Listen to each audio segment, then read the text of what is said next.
Hey indie game fans, as promised, great week of indie game new releases, and definitely stay tuned to the channel since I have something special coming up this weekend, but here are the top 5 best new releases of the week.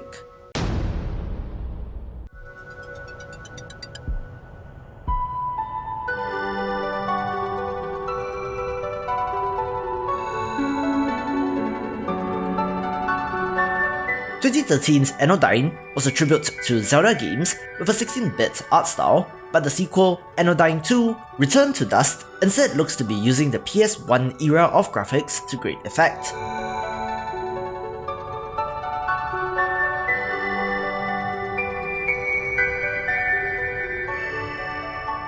This is an action-adventure platformer, switching between 2D and 3D with different gameplay systems in both, which makes it worth experiencing in my opinion.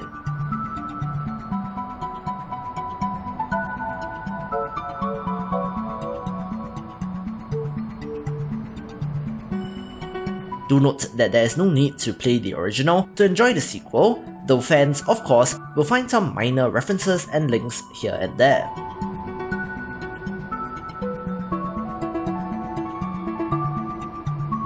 While early polygonal stuff doesn't exactly look the greatest, it sure is unique, but perhaps validates my own preferences as well since I really like the 2D pixel art a lot more. Regardless, should be very interesting. Alright, come on, this is it. I can do it. Oh, I'm alive! I'm alive!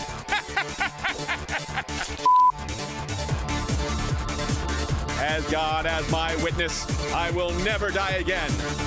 Dead again! I'll be back. Never Give Up is a Super Meat Boy style platformer filled with hazardous traps and comes to us from the developer of The Adventure Pals.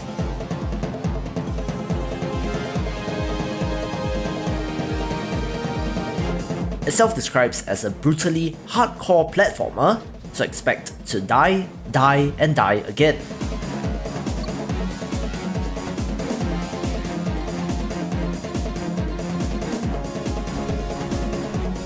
However, as the title goes, never give up. Although the game will make fun of you for failing, and there is a give up button upon death that allows you to take the coward's way out without stopping your in-game advancement.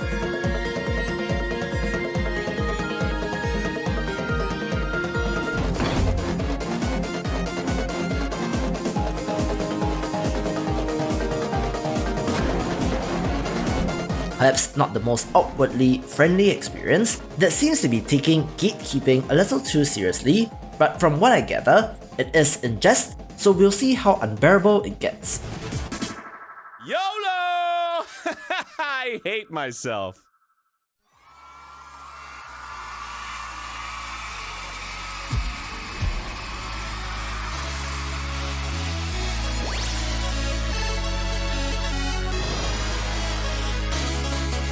The one title that I'm most excited about for the week is Dicey Dungeons, a roguelite dungeon crawler that utilizes dice as a central mechanic, where, unfortunately, you are going up against Lady Luck herself.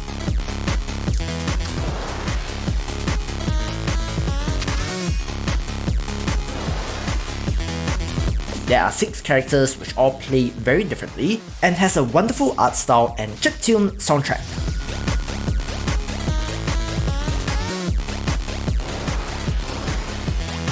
This is from developer Terry Kavanagh of Super Hexagon fame, so very high hopes for this. October 12, 1492. Columbus discovered the New World. And there was much rejoicing. But that is not history. Merely a story. Bloody officials hid the truth. The Avant Armada was forgotten. These true heroes were eradicating evil long before Columbus started packing. A smaller title makes the list this week with Here Be Dragons. Since I really do love the art style of this, playing as the crazed captains of ships with the mission to eradicate sea monsters. The old-timey map look is very well done, and surprisingly, this uses dice as a mechanic as well. Here be dragons. Finally tells the tale of these events.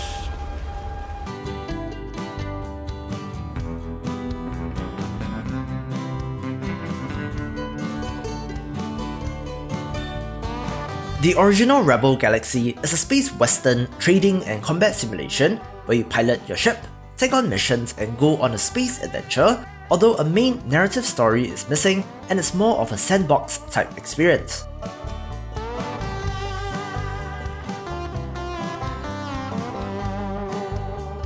However, Rebel Galaxy Outlaw is the prequel to the first game and looks like there is a named protagonist, Juno Markev, who is out of cash, out of luck, and out on the fringe. However, she has a killer to tail, a debt to pay, and more trouble headed her way.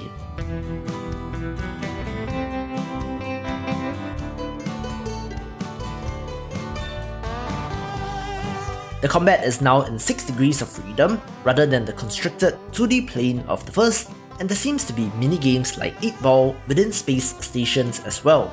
Dogfighting looks great, so get your space sim fix. For more upcoming indie game new releases, check out the previous video or click on the recommended playlist, and I will see you after the jump.